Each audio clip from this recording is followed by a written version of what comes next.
What's going on, guys? It's Ruse from Goblin-Inc, and today we're going to be looking at one of the strongest caster builds I've ever played in this game, which is Arc Stormweaver. This build is deleting mobs off of the screen. It is crazy. You cast a Arc and you hear loot dropping like a mile away, and you spend more time trying to find the loot than it took you to kill the mobs because AoE is so ridiculous.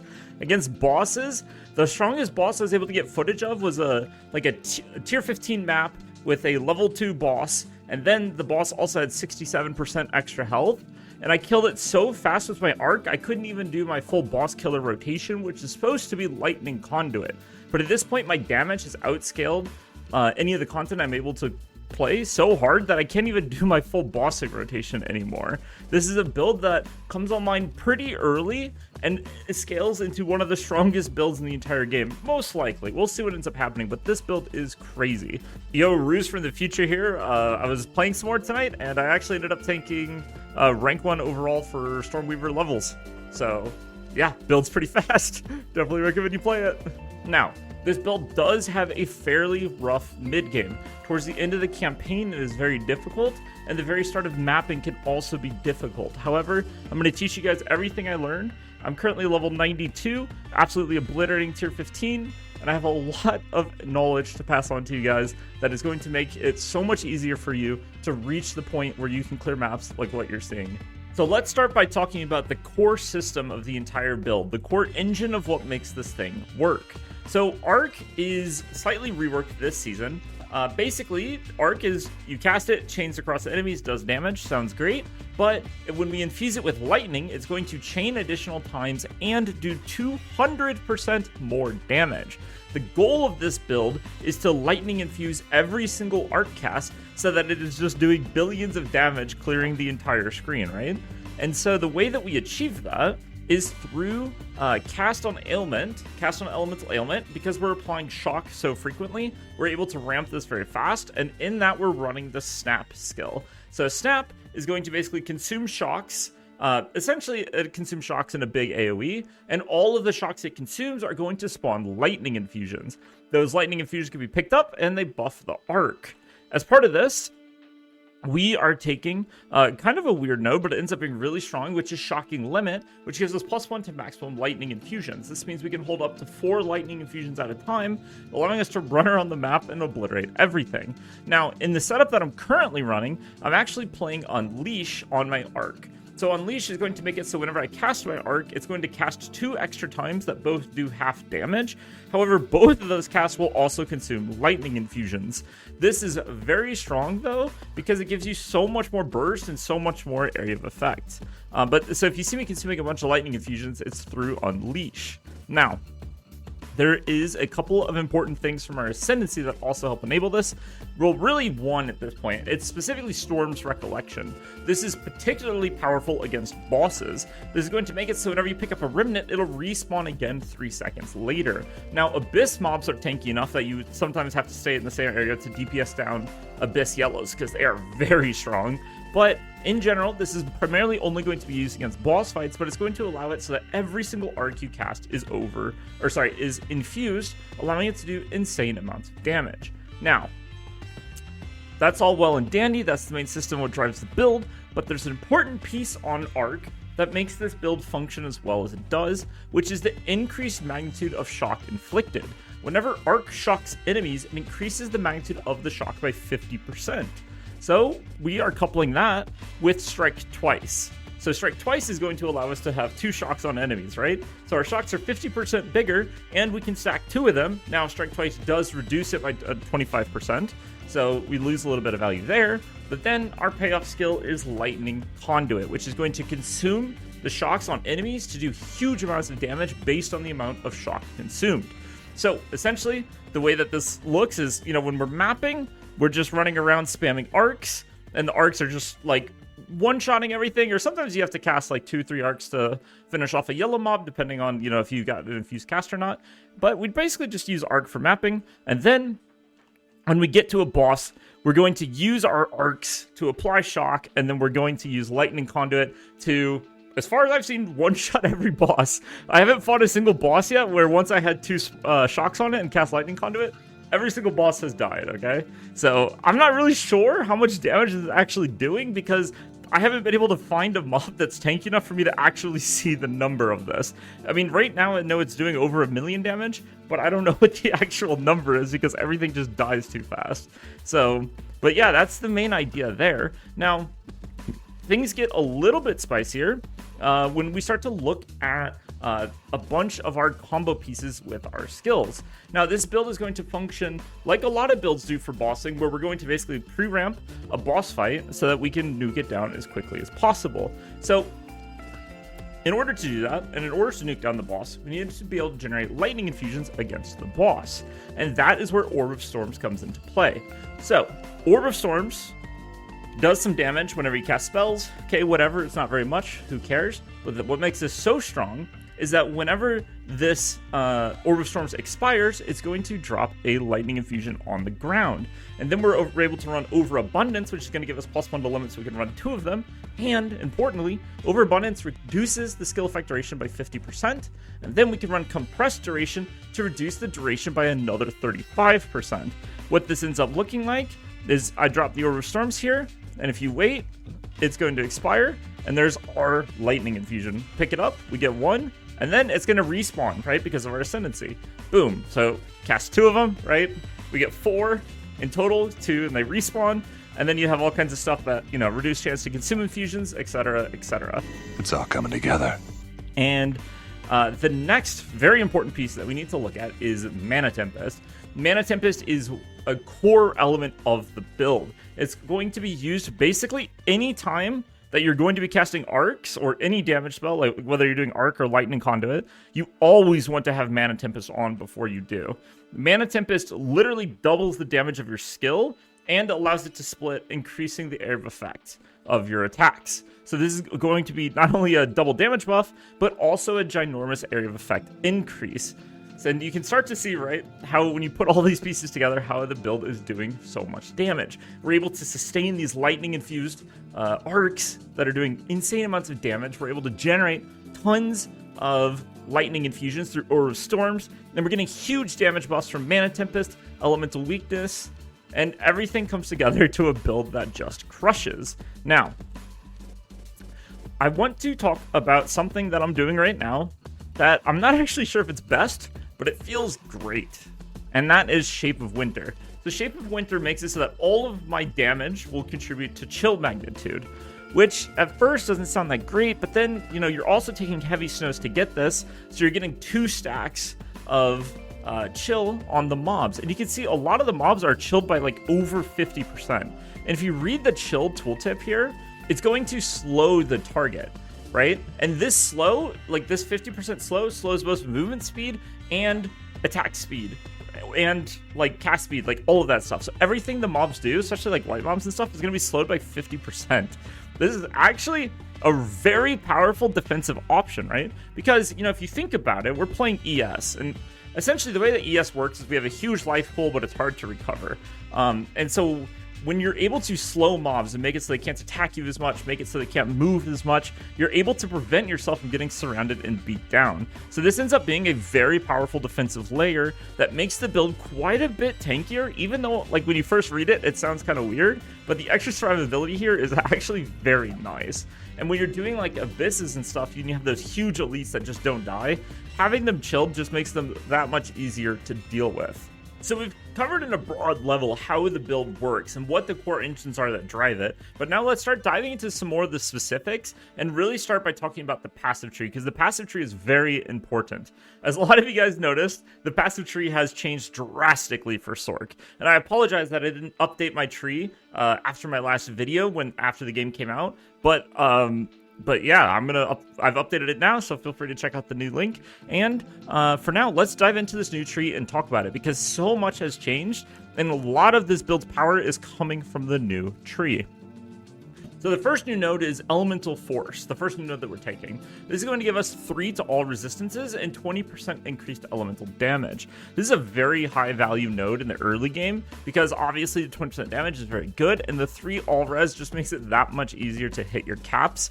I think later on, there's an argument for skipping, and maybe you just go straight out here to the right instead. But for now, just getting access to all these damage nodes, the extra resistance, the extra end, is very good.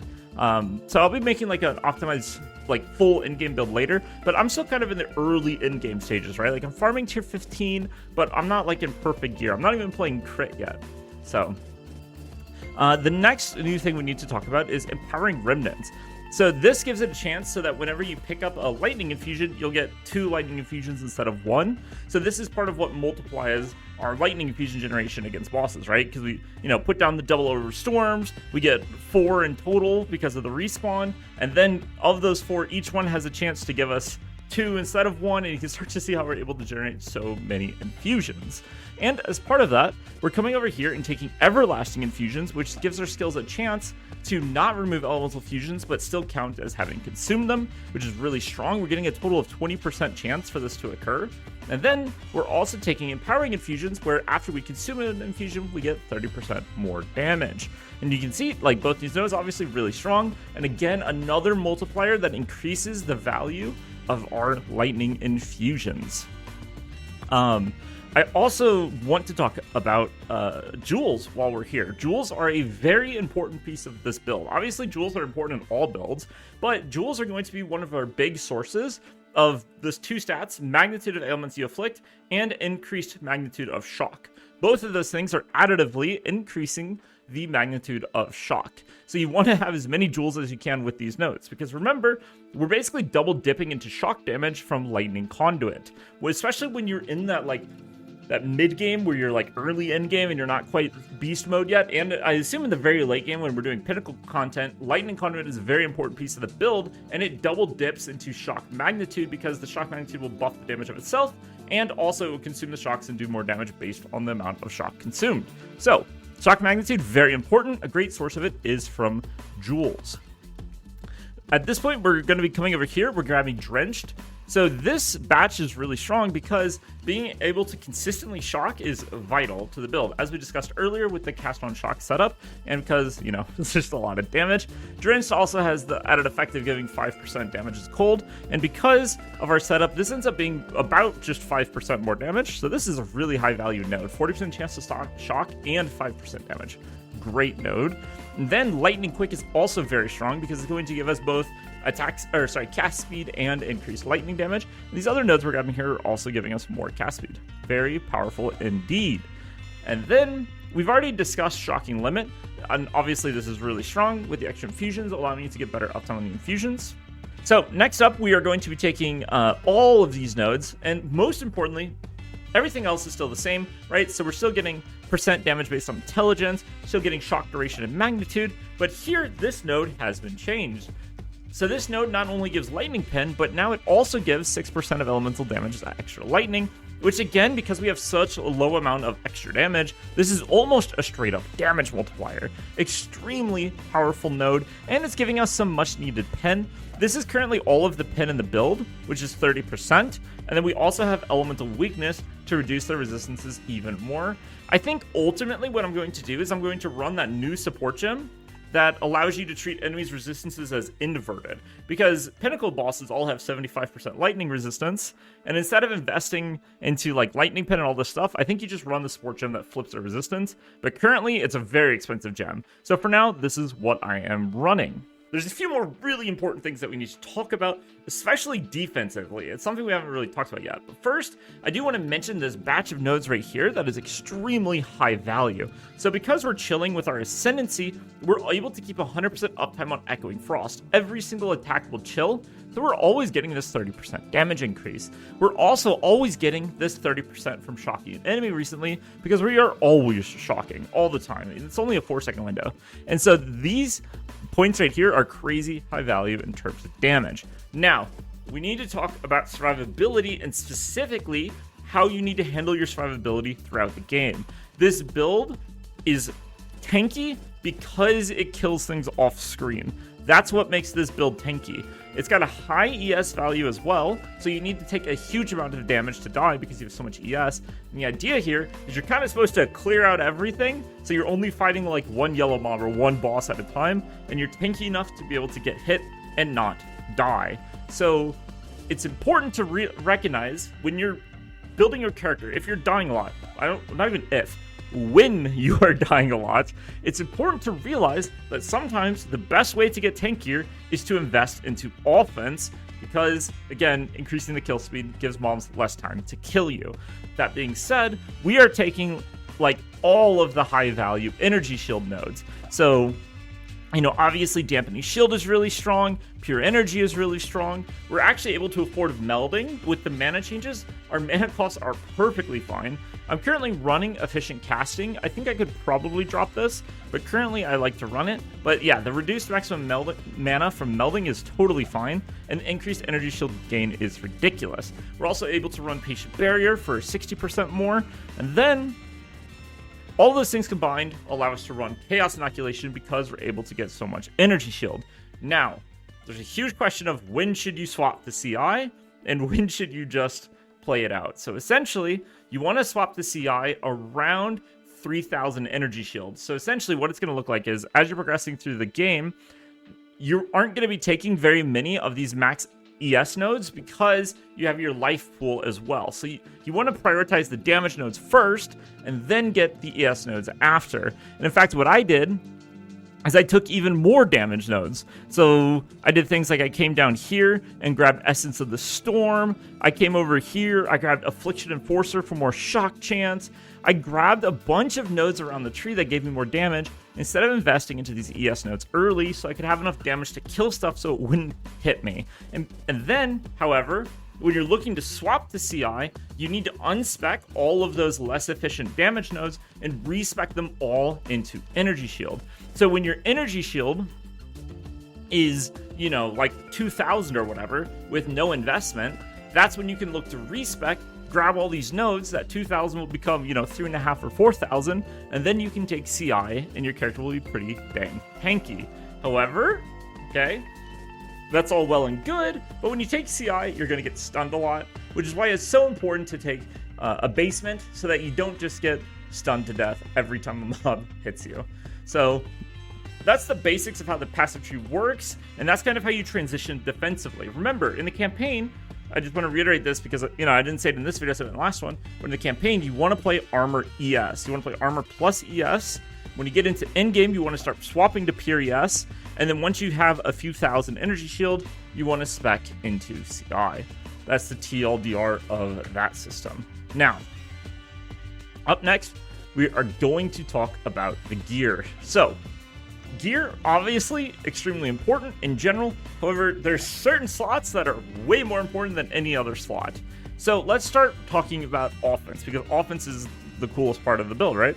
So, on your wand, the most important stat, in fact, on every piece of gear, the most important stat by far is levels to all lightning spell skills. This is a huge damage multiplier with casters, and with the reduction in mana costs of everything, it is very easy to sustain incredibly high mana costs, meaning you should just stack ranks of lightning spells as fast as you can. Now, you will see I'm currently rocking actually 3 mana rolls on my wand. So I've got, you know, mana regen, like 2 mana regen rolls, and I also have a maximum mana roll. And because, obviously, maximum mana is a multiplier for mana regen, essentially, while also giving a larger pool to work with, this can become very important as you start to get a lot of extra ranks to lightning skills. So look out for ranks to lightning skills first, and then if you're having mana issues, look for mana regen, and then look for flat damage rolls. So percent increased lightning damage, percent increased spell damage, and then finally look for gain extra damage as whatever ailment. That's what the weapon is going to look like, and your focus stat priority is pretty much exactly identical. My focus right now is pretty decent. This is a very good stat in general, faster start of energy shield recharge. I think right now I'm at like 2.5 seconds for my start time, which is very solid. And so, yeah, you can look to pick up one of those. You definitely want to spell skills. Some resistances aren't the worst thing. In general, your focus should be primarily focused on damage.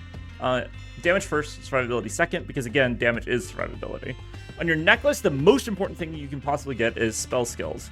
Now, defensively, we have another really strong option we can run, which is Convalescence, which you really want to be running from the start of campaign all the way up until the end game, and even at the very start of end game, and I still really want to run this. However, obviously, Cast on Ailment costs 100 Spirit, so in order to run Cost on Ailment, which we cannot drop because it's a core engine of the build, we need to have a spirit roll either on our chest or our amulet to be able to run Convalescence. That's the only case where you could maybe prioritize something over spell ranks, is getting spirit on your amulet so you can run Convalescence and cast on the ailment. If you're getting surrounded all the time and beat down, which you will be in early endgame, you need Convalescence, okay? This is such a powerful node. And so it's very important that you get spirit on your necklace or your chest piece. Even if it means losing ranks of spells on your necklace, this is the one case where you would choose strong defense over strong offense because it's just so high value. And as part of this, we're going to be running this batch of nodes here, which gives you energy shield recharge rate, because Convalescence, right, will begin recharging your energy shield. It'll make it so it can't be stopped interrupting, and it will recharge like normal, so increased energy shield recharge will accelerate it. So very, very important. I'm still looking for spirit on my necklace, currently greeting by playing spell skills. Now, we need to talk about the next most important piece. So your wand, your focus, and your amulet are by far the most important things for your offense.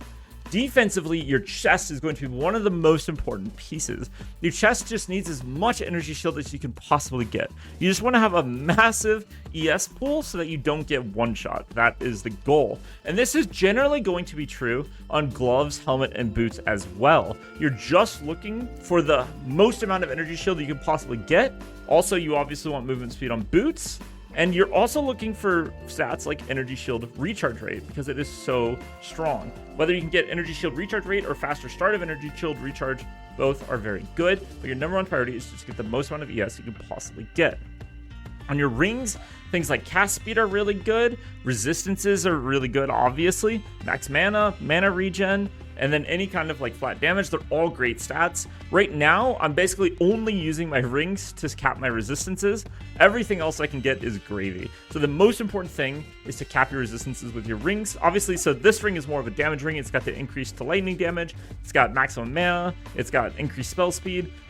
And so, you know, this is kind of what like an early game damage ring would look like, but in general, try to use your rings to cap your resistances. One last thing I want to mention is your charm slots. You definitely want to run cannot be stunned, cannot be frozen, and then if you have the option to, like if you've got a 3-charm belt, definitely look to get immunity to ignite. But that's pretty much going to do it for this video. It's already really long. I appreciate you watching it all the way this far. Please leave a like and a comment. I hope you enjoyed the video. If you have any questions, comment down below. I'll try my best to answer them, and I'll see you in the next video. Peace.